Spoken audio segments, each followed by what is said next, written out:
और इस वक्त की बड़ी खबर, धमकी वाले स्पीच के मामले में पीएफआई नेता मतीन शेखानी की गिरफ्तारी होगी। गिरफ्तार कर मतीन शेखानी को ठाणे के सीजीएम कोर्ट में पेश किया जाएगा। मतीन शेखानी के खिलाफ आईपीसी की धारा 188, धारा 37(3) और धारा 135 के तहत एफआईआर दर्ज की गई है। ये तीनों धाराएं जमानती हैं। कमजोर धाराओं की वजह से मतीन को बेल मिलनी तय लग रही है। सवाल यही है कि पीएफआई के धमकीबाज पर सॉफ्ट क्यों है ठाकरे सरकार? खुलेआम ही धमकी दिए जा रहे हैं, फिर भी क्यों नहीं लगाई गई है इन पर मजबूत धाराएं और हल्की धाराएं लगाकर छोड़ दिया गया है। इस मामले में कुल 31 लोगों पर एफआईआर है। बाकी आरोपियों की तलाश की जा रही है, लेकिन जिस तरह से हल्की धाराएं लगाई गई हैं उसके बाद उद्धव सरकार पर सवाल उठ रहे हैं कि आखिरकार जिस तरह से इन्होंने धमकी दी है, मतीन ने खुलेआम सड़क पर खड़े होकर धमकी दी है, उसके बावजूद इतनी हल्की धाराएं क्यों लगाई गई हैं? ये एक सबसे बड़ा सवाल है, क्योंकि ये सारी की सारी जमानती धाराएं लगाई गई हैं।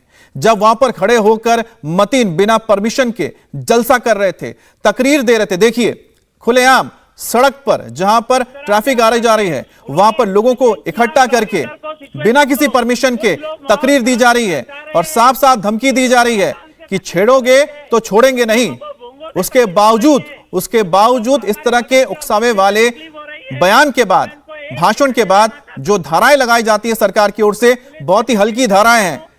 जमानत मिलना तय माना जा रहा है। ऐसे में सवाल उठता है कि आखिरकार जो नफरत फैलाना चाह रहे हैं, जो माहौल को खराब करना चाह रहे हैं, आखिरकार उनके साथ उद्धव सरकार इतनी नरम क्यों है?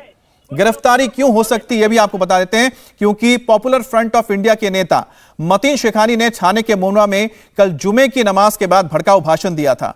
लाउड स्पीकर विवाद को लेकर पीएफआई नेता ने भड़काऊ भाषण दिया और अंजाम भुगतने की धमकी तक दी। अब आपको मतीन शेखानी का वो बयान भी सुनाते हैं जिसको लेकर विवाद खड़ा हुआ है।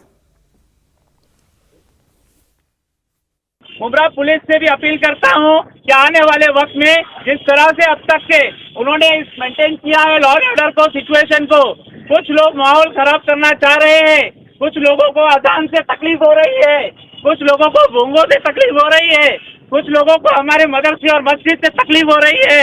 मैं उनको एक ही मैसेज देना चाहता हूँ, हम अमन चाहते हैं। पॉपुलर फ्रंट ऑफ इंडिया का एक नारा है कि हर मजलूम हमारा है, साथ ही साथ दूसरा भी हमारा एक नारा है कि हमको छेड़ो मत, हमको छेड़ेंगे तो हम छोड़ेंगे नहीं। एक भी मदरसा, एक भी मस्जिद, एक भी लाउड स्पीकर पर आपने हाथ लगाने की कोशिश की तो सबसे आगे जिस तरफ में पॉपुलर फ्रंट ऑफ इंडिया नजर आएगी। आज आवाज उठाना, बात करना भी मुश्किल हो गया है। मध्य प्रदेश के अंदर, गुजरात के अंदर दरगाह को जला दिया गया। पुलिस भी है, प्रशासन भी है, लेकिन एक भीड़ तंत्र के जरिए नंगी तलवारों को लेकर हजारों लोग रोडों पर निकलकर आ गए हैं। इनका क्या मकसद है? धमकी वाली स्पीच पर एफआईआर हुई है। मतीन शेखानी ने इस पर सफाई भी दी है। इंडिया टीवी से बातचीत में मतीन शेखानी ने कहा कि उन्होंने कोई गलत बयान नहीं दिया। मतानी ने कहा कि उनके बयान का एक हिस्सा वायरल किया गया है और इसका मतलब गलत निकाला जा रहा है। मतीन शेखानी ने कहा है कि धमकी देना या दंगे भड़काना उनका मकसद नहीं है।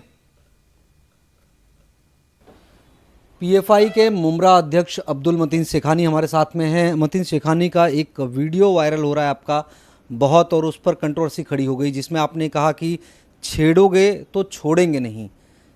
किस उद्देश्य से, कहां पर आपने ये बयान दिया, उसके पीछे क्या मकसद था?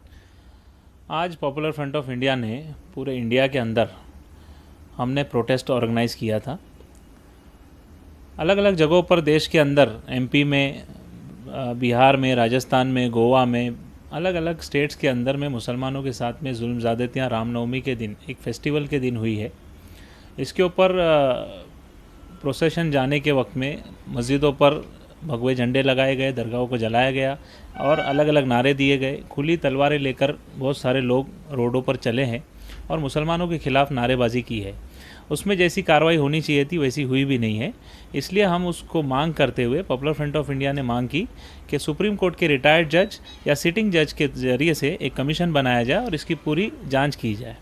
एक ये हमारा इशू है। इस इशू के ऊपर हमने आज प्रोटेस्ट रखा था। पूरे इंडिया के अंदर में ये हुआ है। कहाँ पर मुंब्रा में कहाँ पर आपने प्रोटेस्ट रखा था और कब रखा गया था, कितने लोग शामिल थे उसमें, और क्या आपने उसी दरमियान ये स्पीच दी थी जिस पर विवाद हुआ है? मुंब्रा में दारुल फलाह मस्जिद के पास हमने रखे थे, जिसमें एक 25-30 लोग या थोड़े उससे ज़्यादा कम जमा हुए थे। उसमें हमने एक पूरा स्पीच आप उठाकर देखेंगे तो हमने पुलिस डिपार्टमेंट से रिक्वेस्ट किया है कि इस तरह से मुंब्रा के शहर को और पूरे महाराष्ट्र के शहर को, जो हमारी संस्कृति है एक अमन की, शांति की, वो हमको पालना है। और पुलिस प्रशासन उसको हमने रिक्वेस्ट की है। और साथ ही साथ मैंने ये भी कहा है कि डॉक्टर बाबा साहेब अम्बेडकर का जो संविधान है, उस संविधान के तहत हम जो भी आगे का हमारा संघर्ष है वो हम करेंगे। इसके अंदर दंगली भड़काना या फिर माहौल को ख़राब करना, ऐसा हमारा कभी भी, या धमकी देना, हमारा कभी भी वो स्टैंड नहीं है। हम पॉलिटिकल में कोई लीडर नहीं हूँ, मैं एक सामाजिक आदमी हूँ, सामाजिक काम करता हूँ। और मुंब्रा के अंदर जो मुंब्रा पहले था वो मुंब्रा आज नहीं है। मुंब्रा आज बहुत बदल गया है, लोगों की सोच बदल गई है, लोग एजुकेटेड हो गए हैं, लोग अपने काम धंधे पर रहते हैं। और बहुत सारी चीज़ें जो पहले की कोट की जा रही है वो पहले अलग बात थी, कुछ हुए होंगे कुछ थोड़े से इश्यूज़, लेकिन आज मुंब्रा जो है उसके अंदर हर इंसान संवैधानिक तरीके से कानून के दायरे में रहते हुए अपनी ज़िंदगी गुजार रहा है। लेकिन शेखानी साहब, सवाल ये उठता है कि इस बात के क्या मायने निकाले? आप अपने तरीके से निकालेंगे, वीडियो जो लोग देखेंगे सुनेंगे उनका अपना लॉजिक होगा, उनका अपना तर्क होगा, और जो इस वक्त लाउड स्पीकर वर्सेस अजान वाला मसला चल रहा है उसमें उसको इससे जोड़कर देखा जा रहा है, छेड़ोगे तो छोड़ेंगे नहीं, तो गलत मैसेज जा रहा है ना? गलत मैसेज इसलिए जा रहा है कि कुछ लोगों ने उसको टीआरपी के लिए सिर्फ वो एक लाइन को उठा करके पूरे इंडिया में उसको नेशनल मीडिया में चलाया है। हमारा वो मकसद भी नहीं है। जैसा मैंने कहा है, वो एक इशू ही अलग है। उस इशू के ऊपर जो भी राज्य सरकार का फैसला होगा और जो भी हमारे उलमा, धर्मगुरु लोग बोलेंगे, उसको हम आगे लेकर चलेंगे। हमारा उसमें कोई स्टैंड नहीं है इस वक्त में। और आज का जो प्रोटेस्ट था वो भी उस प्रोटेस्ट के लिए या उसको जवाब देने के लिए हमने नहीं रखा है, हमारा इशू ही दूसरा था।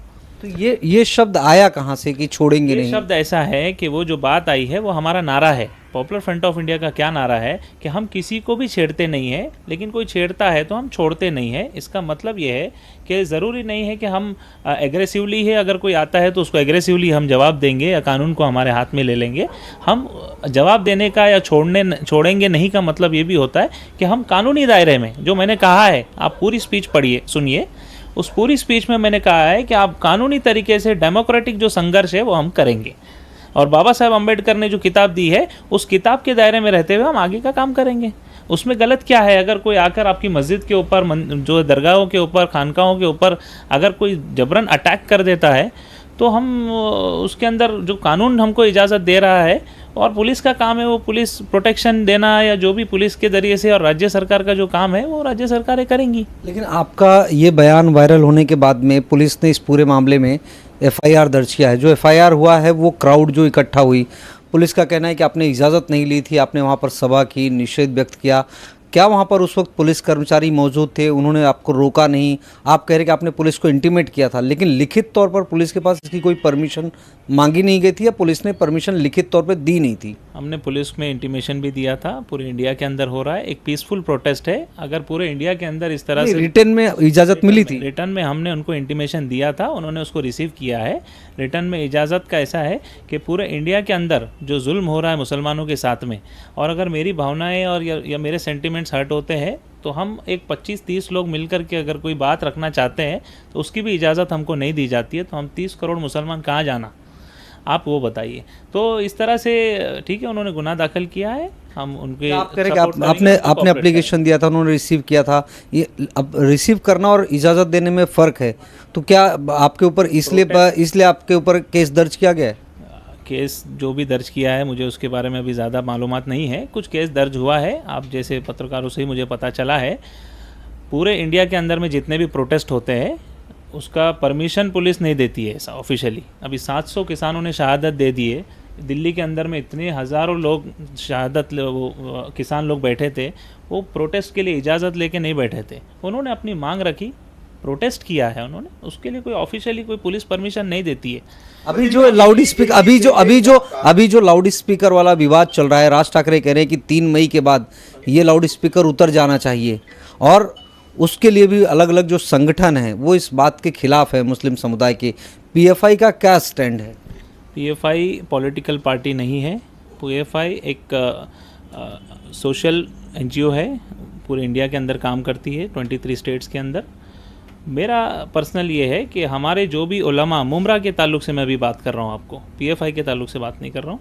मुमरा के अंदर में राज्य सरकार पूरे महाराष्ट्र के अंदर जो भी फैसला करेगी वो अच्छा ही करेगी, एक तो ये। दूसरा, जो भी हमारे धर्म गुरु है, उलमा है, मौलाना है, वो हमारे लिए सबसे बड़े हैं। वो जो भी बात रखेंगे, एक फ़ैसला करेंगे, चर्चा करेंगे, और उसका जो भी रास्ता निकलता है हम सब के लिए वो मान्य होगा। राज ठाकरे जो बयान दे रहे हैं उस बयान को किस तरह से देखते हैं? नहीं, मैं यही आपको बोल रहा हूँ कि पूरे महाराष्ट्र के अंदर अमन और शांति का जो हमारी संस्कृति है, तो उनके बयान को किस तरह से देख रहे हैं? मैं आपको शुरू में वही मैंने बोला है, राज ठाकरे बहुत बड़े आदमी है। वो एक सामाजिक, मतलब मैं एक सामाजिक आदमी हूँ, पॉलिटिकल लीडर नहीं हूँ। मैं पॉलिटिकल कमेंट आपको नहीं कर पाऊँगा।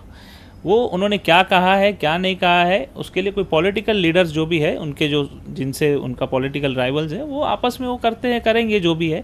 लेकिन महाराष्ट्र के अंदर माहौल, पूरे मुमरा के अंदर माहौल एक अच्छा बना रहे, और यही मैंने अपील हमारे वीडियो के अंदर, अगर आप पूरा वीडियो देखेंगे तो उसमें मैंने अपील की है।